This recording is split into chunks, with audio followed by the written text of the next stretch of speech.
के साथ लाइफ को स्टार्ट करना, जस्ट अंडरस्टैंड करने की कोशिश कीजिए कि आपका लाइफ पार्टनर चाहता क्या है लाइफ से, उसकी क्या एम्स हैं। अगर वो ओवर एम्बिशियस है तो उसके पीछे भी क्या रीजंस हैं, वो सक्सेस को कैसे मैयर करता है, वो अपनी लाइफ को कैसे लीड करना चाहता है। जितना आप अपने लाइफ पार्टनर को इमोशनली अंडरस्टैंड करेंगे उतनी मैरिज बेटर होगी। दो लोग इस मैरिज में एंटर करते हैं, दोनों इंडिफरेंट होते हैं, वो कभी भी एक समान नहीं होंगे, दोनों के इंटरेस्ट अलग होंगे, दोनों की चॉइसेस अलग होंगी, दोनों की अप्रोच अलग होगी। अंडरस्टैंड करना initially is the best thing to do to have a better and beautiful relationship. Beautiful, that is a very deep insight. और मैं अब आपसे ये पूछना चाहूँगा कि जो इतनी मेंटल हेल्थ डिसऑर्डर्स बढ़ गई हैं आजकल, हर कोई डिप्रेशन या एंजाइटी की मेडिसिन पे है, तो इसका आप मूल कारण क्या समझते हैं? Judgement, self assessment and not opening about your emotions. आप अपने आप को खुल के बात नहीं कर सकते क्योंकि आपको लगता है शायद सोसाइटी में कुछ जज करेगी। अपनी जो सक्सेस है वो आप ये देखते हो कि मेरे फ्रेंड्स, मेरे कजन्स, मेरी सिबलिंग्स कितना सक्सेसफुल हुए हैं, ऑन दैट बेसिस मैं अपने आप को असेस करता हूँ। ये कुछ एक रीजंस हैं। रिलेशनशिप डेफिनेटली है, फाइनेंशियल सक्सेस है, और बहुत सारे लोगों को ये भी लगता है कि मैंने बहुत एफर्ट किए और उस एफर्ट का मेरे को रिजल्ट नहीं मिला, तो एक level of satisfaction on the basis of society वो क्रिएट कर लेते हैं, जिसके कारण भी ये बहुत सब चीज़ें आती हैं। ठीक है। और आपने अपनी प्रैक्टिस में, क्योंकि आप एक बहुत ही लीडिंग साइकोथेरेपिस्ट, हिप्नोथेरेपिस्ट हैं सिटी के, कुछ ऐसे बहुत ही रिमार्केबल इम्प्रूवमेंट्स देखी हैं अपने क्लाइंट्स में और आप कुछ शेयर करना चाहेंगे? या डेफिनेटली, मैंने, आप बिलीव करेंगे कि एक क्लाइंट मेरा जिसका हीमोग्लोबिन 6 रह गया after past life regression and few hypnotherapy sessions, उसका हेमोग्लोबिन वापस 10 प्लस हो गया। She was back to work. और देन सुसाइडल केसेस हैं, देन डीप डिप्रेशन केसेस हैं, अब्यूज़ के केसेस हैं। जो, देखिए हम क्या करते हैं, हम अपने 5 सेंसेस के थ्रू वो जो इमोशनल आ रहे हैं अंदर, जो भी हम टेस्ट कर रहे हैं, स्मेल कर रहे हैं, टच कर रहे हैं, फील कर रहे हैं, जो मेरी इमोशंस जा रही हैं वो अंदर ही मेरे रह रही हैं, वो चाहे हैप्पी हैं या बैड मोमेंट्स हैं। अब वो इंटरनली मेरी बॉडी के अंदर प्ले मेरे को करवा रही हैं। अगर वो बैड मोमेंट्स को मैं अपनी बॉडी से रिलीज नहीं करूँगा तो मैं उसी पार्ट से ऑपरेट करता रहूँगा और मेरी बॉडी का एक एक पार्ट इफेक्ट होगा उससे।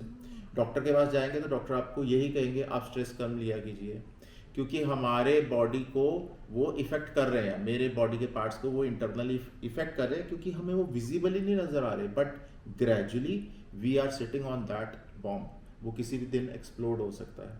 और अगर इस वे में, इस मोडेलिटीज़ के थ्रू आपको ये एक अपॉर्चुनिटी मिल रही है, एक वे मिल रहा है कि आप उस स्ट्रेस को रिलीज़ करें और अपनी बॉडी को बेटर रखें। ये बॉडी को हैप्पी रखना, बेटर रखना हमारी एक रिस्पॉन्सिबिलिटी है, and this is what we need to do in this lifetime. अगर हम नहीं कर रहे तो सबसे पहला जो हम मैं कहूँगा एक गलत कर रहे हैं, धोखा कर रहे हैं, अपने साथ ही कर रहे हैं, वो ही स्टार्टिंग पॉइंट ही हम गलत कर रहे हैं। अगर यहाँ से सब कुछ सही होगा तो आगे देखेंगे लाइफ में भी कैसे प्रोग्रेस हो रही है। तो क्या सारी जो बीमारियां हैं उनका कॉज इमोशन और एनर्जी होता है, कि कुछ इनके इंडिपेंडेंट कार्मिकली या जेनेटिकली भी होती हैं? जो भी हम अगर कुछ ऐसे इमोशंस लेंगे तो हमारा सबसे पहला जो प्रोसेसिंग सिस्टम होता है वो ब्रेन होता है। ब्रेन से जो भी हमें इमोशंस ट्रैवल होती हैं वो सारे बॉडी पार्ट्स में इक्वली ट्रैवल होती हैं।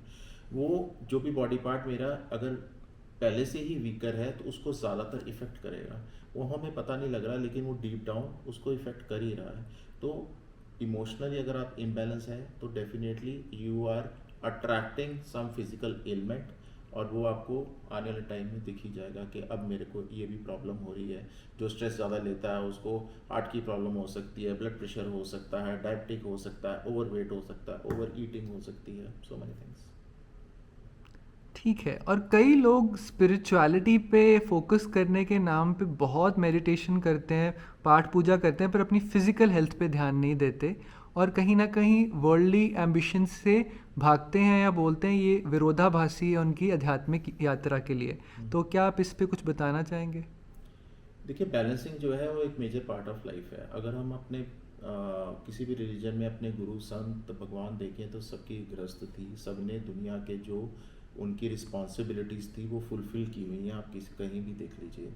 सो आई डोंट बिलीव कि हमें ये सब कुछ त्यागना चाहिए, हमें बैलेंसिंग रखनी चाहिए, अपनी दोनों लाइफ को पैरेलली एक अच्छे वे में चलाना चाहिए, अपनी फिजिकल हेल्थ का भी उतना ही ध्यान रखना चाहिए जितनी आप स्पिरिचुअल हेल्थ का रख रहे हैं। ब्यूटीफुल। और मैं आपसे ये जानना चाहूँगा कि जो आपकी फिज़िकल हेल्थ है वो क्या हमेशा अच्छी रहेगी अगर आप मेडिटेशन करोगे? जैसे मैंने पहले भी कहा कि हमारे कंट्रोल में सब कुछ है। हम कहते हैं हमारे कंट्रोल में कुछ नहीं है, वो सब तो वो करने वाला वो है, वो ठीक है, वो करने वाला है। तो मेरी क्या ड्यूटी है? मैं आइडली ऐसे नहीं बैठ सकता। मेरी ड्यूटी ये है कि मैं अपनी अवेयरनेस में रहूं। मेरी अवेयरनेस मेरे को ये कहती है कि मेरा एक अच्छा स्केड्यूल होना चाहिए जिसमें मैं टाइम से उठ रहा हूँ, सो रहा हूँ और अपनी सारी लाइफ की रिस्पॉन्सिबिलिटीज़ को फुलफिल कर रहा हूँ और अपनी अच्छी डाइट रख रहा हूँ और खुद की ग्रोथ के लिए मेडिटेशन भी कर रहा हूँ, वर्कआउट भी कर रहा हूँ। ये एक बेसिक्स है। यहाँ ये चाहे आज है, चाहे आप 2000 साल पहले भी देख लीजिए, तब भी थे। ये हमने खुद अडॉप्ट नहीं किए और उसके कारण ही हम इतनी सारी ट्रबल्स को, प्रॉब्लम्स को आज लाइफ में फेस कर रहे हैं। ब्यूटीफुल। अब आप क्या बता सकते हैं आप एग्जैक्टली कौन सी थेरेपीज़ कराते हैं और आप कौन सी सिटी में प्रैक्टिस करते हैं और आपको कैसे रीच किया जा सकता है?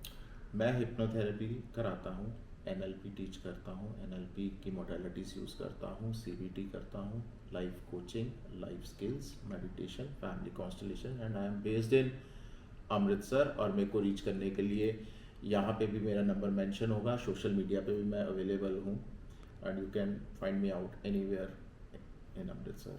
अमृतसर में हूँ मैं। Thank you for your valuable time.